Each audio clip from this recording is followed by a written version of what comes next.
I was chasing him, the poor soul who saw me. He was wearing a thick red winter coat and glasses, climbing up the side of the mountain with a sharp little tool. If I had known he was coming, I would have run. Of course I would have run, but it was already too late. The second he saw me, saw my horrible, ugly face, it was already over. I felt all those familiar feelings bubble up. I knew, as well as I knew anything in my life, that I would need to kill him. My name?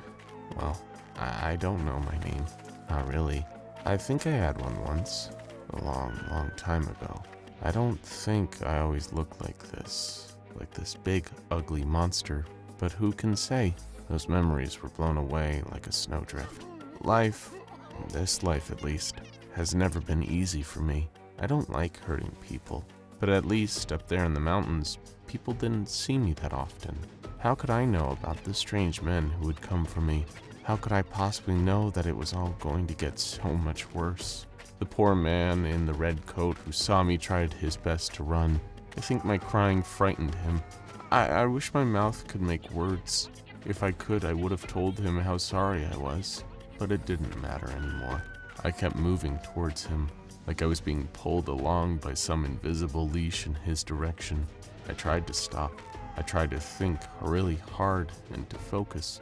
I kept telling myself, no, not this time. You're better than this. You can let this one go. But before the sentence is even fully formed in my mind, I'm already there. I'm already on top of him. I look down and see his terrified face, tears frozen on his cheeks, eyes wide with horror you can't even begin to describe. If you haven't seen my face, he was still looking at me. It hurt that he was still looking at me. I leaned in and opened my mouth wide enough to swallow him whole. Soon enough, there was nothing left of the man in the red coat, and I was alone again. All I could think to do was sit there on the freezing mountainside and weep. Why did I keep doing this? Why couldn't I stop myself? I asked myself these questions again and again, but I never got an answer. It felt like I knew myself a little less every single day.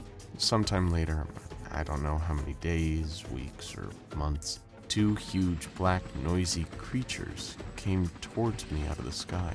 The second I saw them, I turned and started moving away. I couldn't let those creatures see me. I knew something terrible would happen if they did. It was best to just move away, let them leave me alone. Nobody had to die. What I didn't know was that I was the reason they were there. The two flying black creatures landed on the mountain behind me, and groups of people climbed out carrying strange objects I didn't recognize. I huddled myself away in a corner as one of the men came towards me. I was so afraid I couldn't stop myself from crying. I didn't have the words. I couldn't tell them how much danger they were in. Couldn't tell them that I didn't want to hurt them, that they should just leave me here. But it was already too late. One of the strange men walked right in front of me and saw my face. He said, "Jesus, this thing is one ugly." I started screaming. I couldn't help myself. My head started going fuzzy and my heart hurt. The man who'd seen my face was already backing away, knowing that just a few seconds too late that he'd made an awful mistake. It wouldn't save him now. Nothing could save him. I tried to stop myself, but trying hurt. It just made me scream louder. I turned and lunged at him, but that made things worse. Now so many of the others had seen my face too. With fat, wet tears rolling down my cheeks, I knew that I would have to destroy them all, even though I didn't want to. But this time they fought back. I suddenly heard all these horrible loud noises all around me and felt white-hot pain all over my body.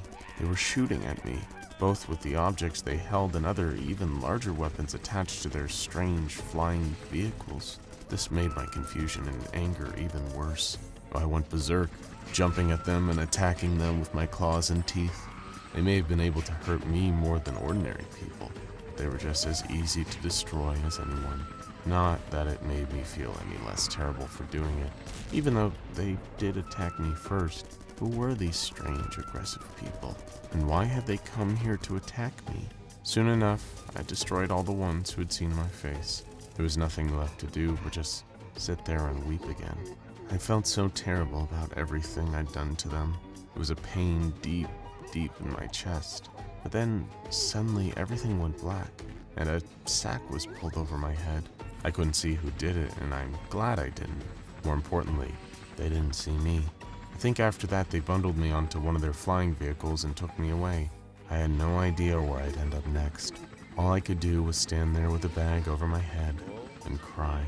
Still blinded, and after a long period of flying through the air, I was pulled out of the vehicle and dragged away somewhere. I feel grateful that I didn't know. If I was here to be punished, it was probably what I deserved. Soon enough, I was brought into a room where a bunch of strangers were looking at me. I later learned that one of these strangers was called Dr. Dan, and Dr. Dan seemed very interested in what had happened back on the mountain. The one who put the bag over my head was talking to Dr. Dan. He said, "That thing killed all of my men, tore through them like tissue paper. Our heavy artillery barely slowed it down, and it regenerated any damage it sustained almost immediately." "Fascinating," Dr. Dan said. "And yet it seems so docile now. Why? What activated its rage state during the confrontation?" Connors looked at its face. That's when it went ballistic. Hearing the story told again, I started to weep. It was true. Everything they were saying was true.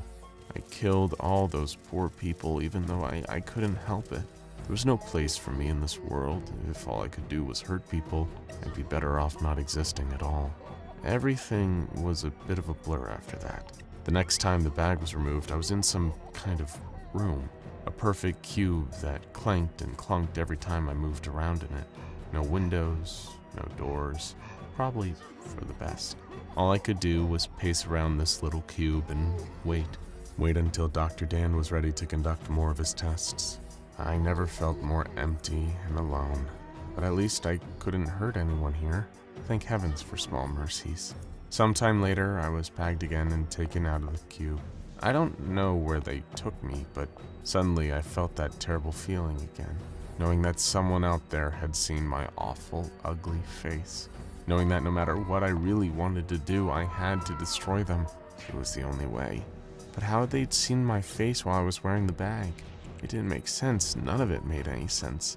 I felt the strong tug of the invisible leash again, pulling me towards the one who'd seen me. I screamed and roared and wailed and tore off the bag. I started galloping across the land in front of me, all barren and empty, until I reached the water. I was right next to the ocean. I leaped in and started diving, getting deeper, deeper, deeper. Eventually, I found a strange metal sphere. Somehow I knew just the one who had seen my face was somewhere in there. I tore it open and found him, a man in an orange jumpsuit. He screamed as water filled his lungs. Moments later, he was gone. I swam back to shore, tears dissolving in the ocean, where the strange men bagged me again and I was back in the cube. It was a moment of calm. Soon things were going to get so much worse. That terrible day, it happened a lot like last time. The time next to the ocean. I was inside my cube when I felt that terrible feeling, the sensation of being looked at. This time I somehow sensed that the one who saw me was even further away. I said to myself this time I'd resist. I'd stop myself. Nobody would be hurt, but resisting the pull hurt me even more. All I could do was wait and howl in terrible pain as I heard people panicking and scrambling outside the walls of my room. Soon enough, it was too late. I couldn't stop myself. I needed to find the one who saw me and destroy them. The walls gave way like wet sand as I tore through them. There were so many people in white coats standing around the room. A terrible smelling gas that burned my throat flooded the room, killing most of the people around me.